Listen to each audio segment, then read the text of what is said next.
Já imaginou que milhões de Bíblias que existem hoje possam estar sem um versículo em particular? Como isso é possível? Isso foi feito de propósito? A Bíblia é um livro de história, mas não se assemelha a nenhum outro livro histórico encontrado em uma biblioteca pública. A história apresentada na Bíblia começa com a criação da Terra e termina com o fim do mundo. Nenhum outro livro histórico abrange uma gama tão ampla de eventos relacionados ao planeta Terra, principalmente porque ninguém esteve presente no início para testemunhar e documentar esses acontecimentos. Por isso, ninguém pode escrever com autoridade sobre como o mundo começou. Você já leu a Bíblia e teve a sensação de que algo estava faltando?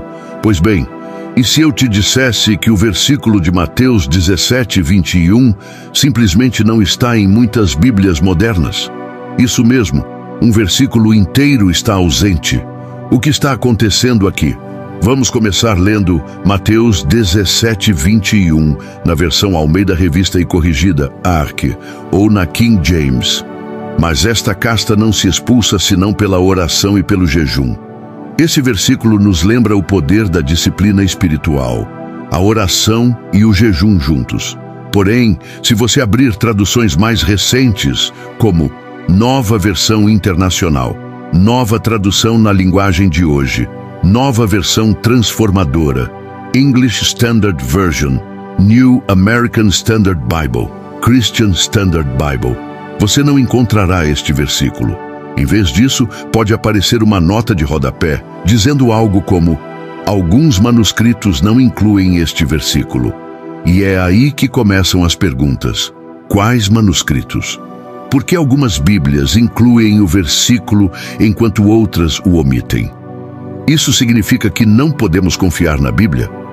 Agora as coisas ficam realmente interessantes. Para entender o que está acontecendo, precisamos voltar no tempo, muito tempo atrás. A Bíblia não caiu do céu pronta. Ela foi copiada manualmente durante séculos. O Novo Testamento se baseia em milhares de manuscritos antigos. Mas aqui está o detalhe. Esses manuscritos não são exatamente idênticos. Alguns são mais antigos, outros mais completos. E sim, alguns incluem este versículo, enquanto outros não. Os estudiosos chamam essas diferenças de variantes textuais. Na maioria das vezes, essas variantes são mínimas, como uma letra ausente ou uma palavra trocada. Mas às vezes, versículos inteiros aparecem em um manuscrito, mas estão ausentes em outro. Avancemos até os anos 1500. A versão King James, uma das traduções mais queridas, foi baseada em um grupo de manuscritos gregos, conhecido como Textus Receptus.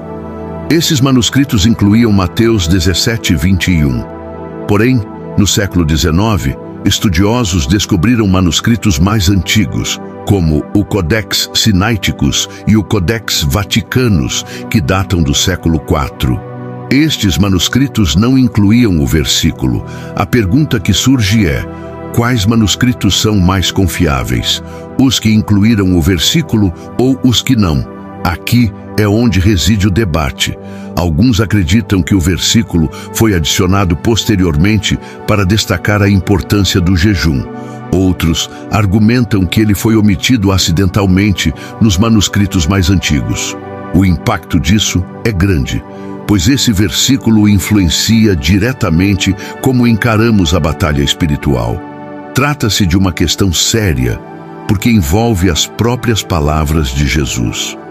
O jejum é um conceito profundamente enraizado na disciplina espiritual. E quem melhor para nos ensinar sobre isso do que o próprio Jesus?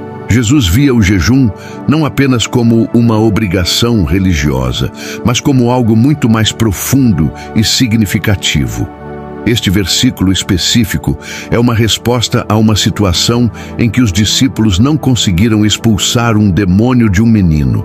A declaração de Jesus oferece uma visão importante sobre o significado do jejum aliado à oração. Os discípulos ficaram surpresos ao não conseguirem expulsar o demônio, já que tinham recebido autoridade para realizar tais milagres. Quando perguntaram a Jesus o motivo de seu fracasso, ele apontou para sua falta de fé e mencionou o jejum como uma ferramenta poderosa. Isso mostra que algumas batalhas espirituais exigem não apenas fé e oração, mas também a força adicional que o jejum proporciona. O versículo que falta em muitas Bíblias sugere que o jejum pode oferecer uma clareza espiritual mais profunda e uma conexão maior com Deus. É como quando você jejua, você desliga o barulho do mundo e sintoniza na frequência divina. Já se sentiu sobrecarregado pelas distrações ao seu redor? O jejum pode ser uma maneira de organizar essa confusão, funcionando como uma forma de batalha espiritual.